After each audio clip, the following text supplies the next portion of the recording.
Sir board of construction workers అని ఒకటి government of AP in the guidelines of government of India ఒక board ఒకటి create చేశారు.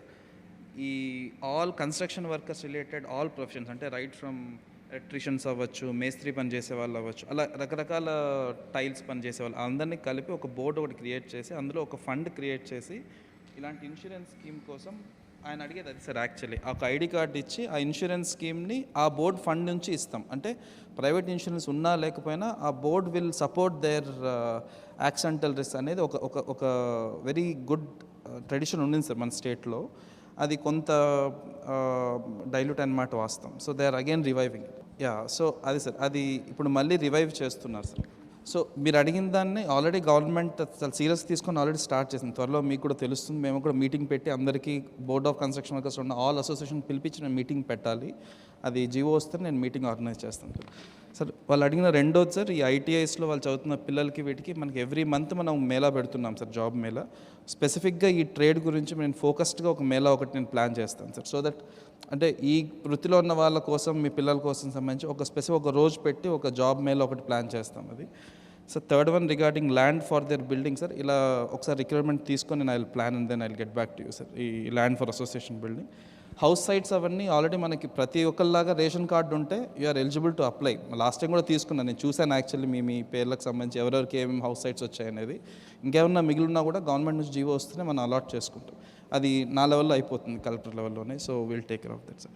Sir if you permit I will request నా కృష్ణతేజ గారు, joint secretary, to speak.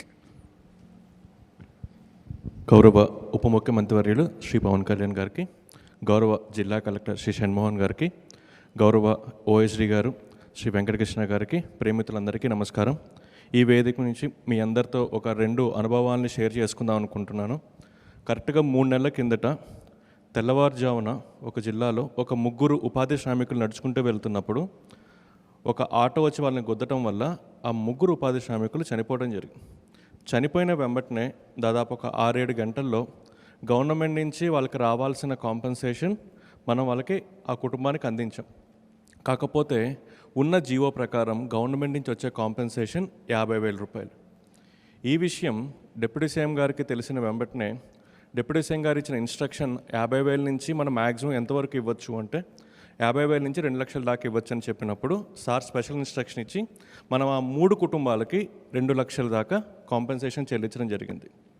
అదే రోజు sir ఇన్స్ట్రక్షన్తో ఇంక నుంచి ప్రమాదవశాత్తు ఏ ఉపాధి శ్రామికుడు చనిపోయినా సరే ఈ జీవో 10 ఏళ్ళు 15 ఏళ్ళ నుంచి మారకుండా ఉన్న జీవోని మార్చి 50,000 కాంపెన్సేషన్ నుంచి 2 లక్షలకి పెంచడం జరిగింది.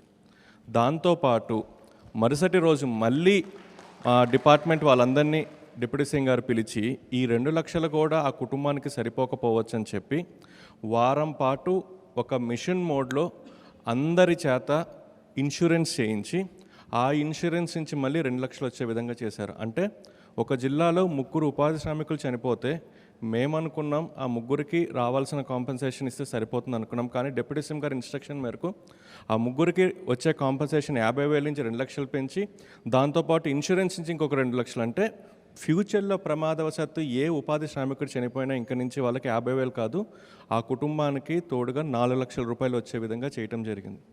రెండో అనుభవం, పిఠాపురంలో ప్రమాదవశాత్తు ఒక ఎలక్ట్రీషియన్ చనిపోయారు. చనిపోయిన తర్వాత ఆయనకి కాంపెన్సేషన్ ఇచ్చారు. జిల్లా కలెక్టర్ గారు ఫోన్ చేసి సార్ ఆ ఇష్యూ క్లియర్ అయిపోయిందని చెప్పారు.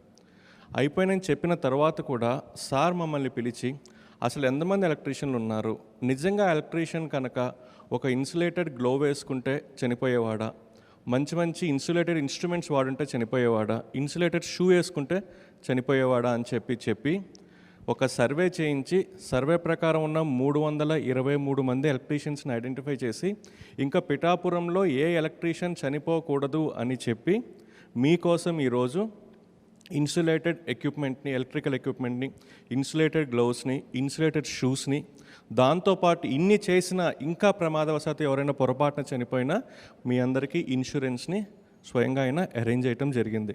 కాకపోతే ఈ వేదిక మీద మీ అందరికీ చెప్పేది ఏంటంటే ఎంత ఇన్సులేటెడ్ షూ ఇచ్చినా, ఎంత ఇన్సులేటెడ్ ఎక్విప్మెంట్ ఇచ్చినా, ఎంత ఇన్సులేటెడ్ గ్లోవ్ ఇచ్చినా మీరు కొంత జాగ్రత్త వహించకపోతే దానివల్ల ఉపయోగం ఉండదు. కాబట్టి ఇచ్చినవన్నీ మీరు సద్వినియోగం చేసుకొని మీ కుటుంబాన్ని మీరు దృష్టిలో పెట్టుకొని కొంత భాగం జాగ్రత్త మీరు కూడా ఉండే విధంగా చేయాలి.